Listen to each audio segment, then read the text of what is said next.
Well, hello. If you'd like to see a top I made out of scraps out of my scrap bin and a bestie bag, stay tuned.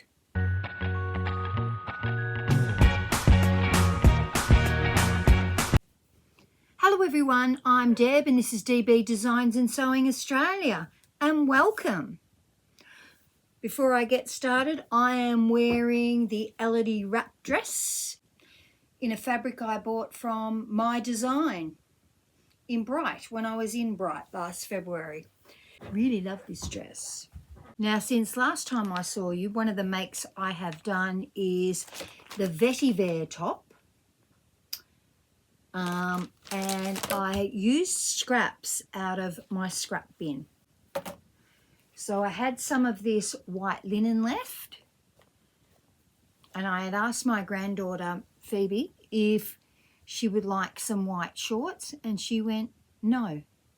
So it's what you got to love about kids. They just tell you how it is.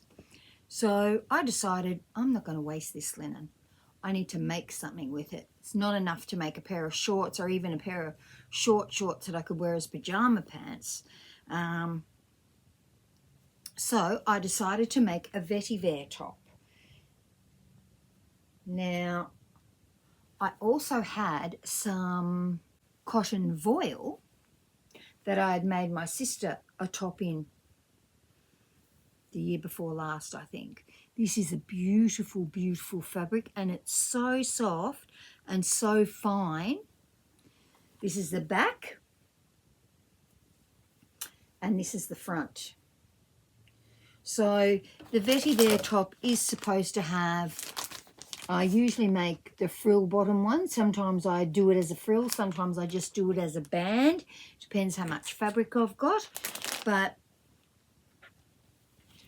used up both of those fabrics.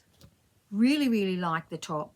This is one of my favorite tops because it's got the princess seams. I'll see if it's got any line drawings. Have we got any line drawings? On the line drawings, you can see it's got princess seams front and back. So it makes for a very good fit. Not that I would want it really, really fitted because like it's basically a loose summer top. Very comfortable, loving both those fabrics. Really, really love it. And this year I am determined to make or get a few things out of all the scraps I've got.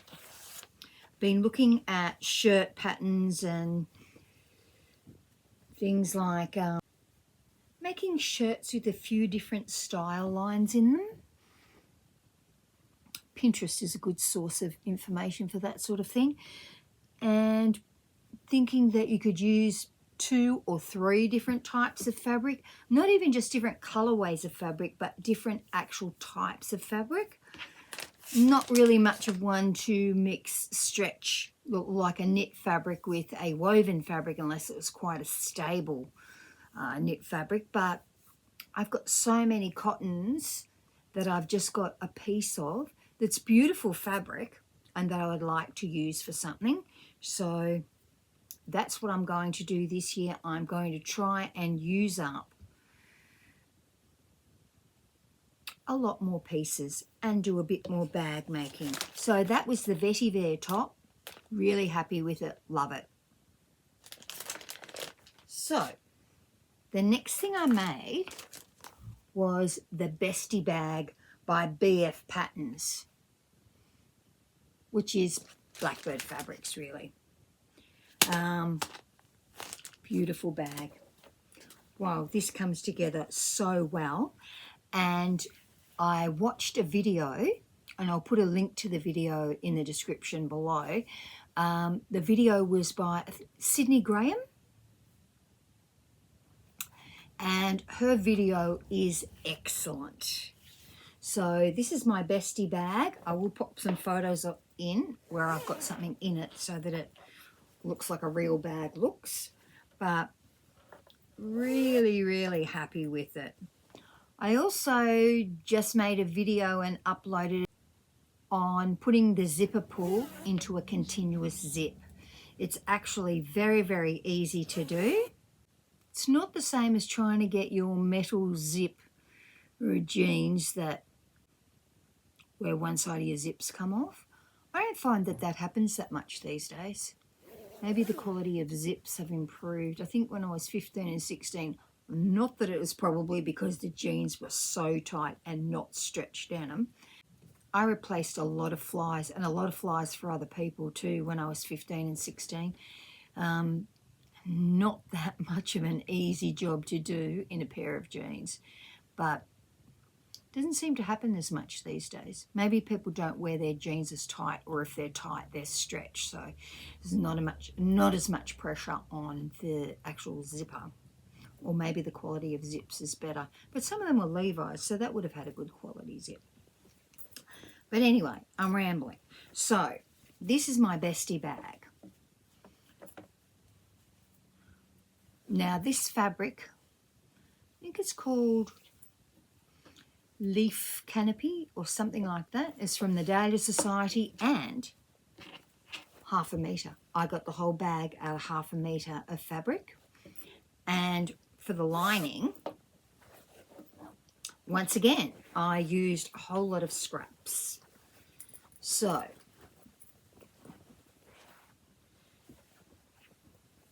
I used this scrap of, this is actually a Miss Moresby fabric from a few years ago, and I made a bias cut skirt in it. So I've got that, and I think that's a linen. I've got some batik fabric that's part of a fat quarter. I've got some Australian quilting cotton, Australiana quilting cotton, that I think I bought in Tassie, and I might have made Mia a bib out of that. And some more Australiana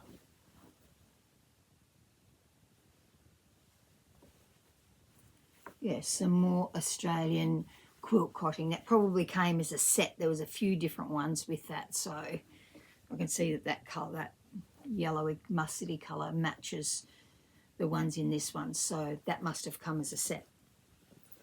So just used all different linings, pockets, anything. Also in an effort to use up all my scraps, because I've got so many. But you know, bags and pockets on the inside of bags, ideal to use up your scraps. So whether or not you want to be able to see them, have it all matching. And I did use like the kangaroo bottom section, like a gusset section, is dark coloured, but when thinking about a bag, I actually quite like a light coloured inside, so it's easier for me to see in it. Came together very, very well. All of the, so this is the inside where the strap is. Everything is hidden inside. Now I did sew over that strap many, many times, and I'll tell you why. When I was about to go to Barwon Heads, I was going to my sister's place because she actually came with me. I grabbed this bag, remember when I made this bag, and it was caught on something, and I just yanked it. Well, I ripped one of the straps out. So when I got home, I decided that I would stitch over and over and over here, because remembering that I had put this so close to the top that I couldn't top stitch along this edge, which I really needed to do. And I actually carry a lot of weight in this bag, so knowing that I'm probably way too rough with the bag, I made sure I sewed these straps, because they're sewn on the inside, in several times and over themselves, so that no matter how much weight I put in the bag, it's not going to get ruined. The other thing I did was I top stitched There's a bit you can see the handle several times. So just so that it would look nice, and I had a nice matching colour thread, so I decided that I would just, you know, top stitch 1, 2, 3, 4, 5, 6 rows on the bag handle. And I did that before I inserted the handle into the bag. Now what I didn't have was I did not have a slide to put on the bag. And you can, because it was for me, I could have just sewn it in knowing where I have it. But I really did want a slide on it. So I actually had this leather belt buckle and I used that. So that's the length of the strap, pretty long strap.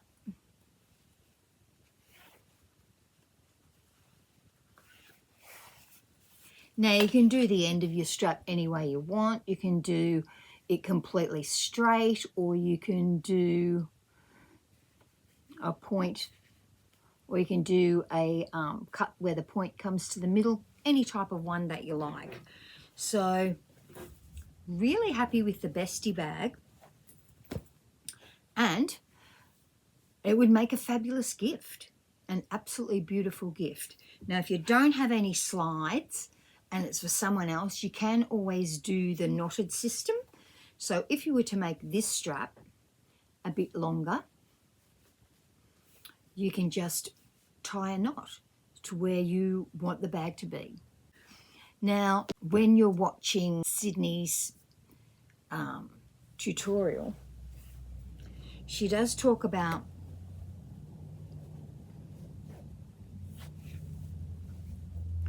where you want to zip it from. So for a right-handed person that wears it on the right-hand side,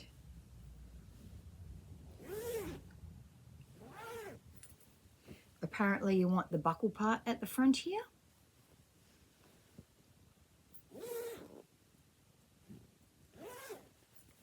But I did work out that even if you wanted left-handed, still be the same thing. So that your zip, if you want the buckle on the front,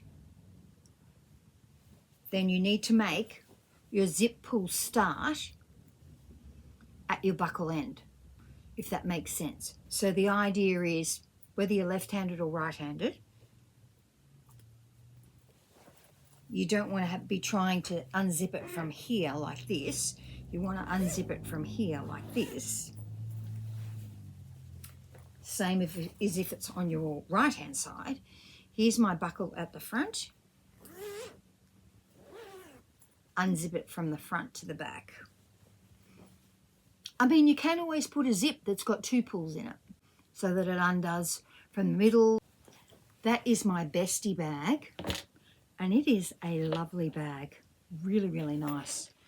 I think I will start to make those for gifts, and because it only uses 1/2 metre of fabric, that's a really, really cost effective.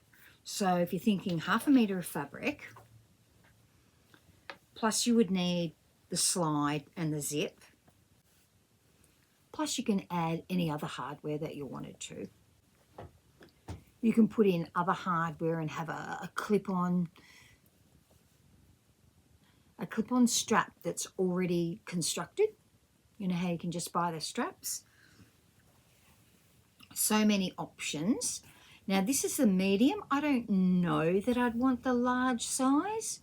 I could probably have enough stuff to fit in the large size, but actually I'm glad I made it with the buckle so that I could adjust the length of it. Because sometimes you might want it long, sometimes you might want it really short. Depends where you are and what you're doing. But really, really happy with it. Really nice bag. Really easy to follow. My recommendation is that you watch Sydney Graham's video because it's really good. And it's really her speaking naturally and going through everything and going, oh, is that what I do next? Just like everybody does. Oh, is that right? Or I don't think that's going to work for me, you know. Or I should have done this bit before I did this bit. So a very, very natural video and really quite informative. And I think at one stage she says, she's showing you what she does, and then she went, don't do it like that. So lots of hints and tips in it as well. Highly recommend the Bestie bag. It's fabulous and only takes 1/2 metre of fabric. So it means it's even cost effective. If you buy like a piece of canvas, you only need 1/2 metre. That's all from me. Everybody have a fabulous sewing week. I'll talk to you all soon. Bye.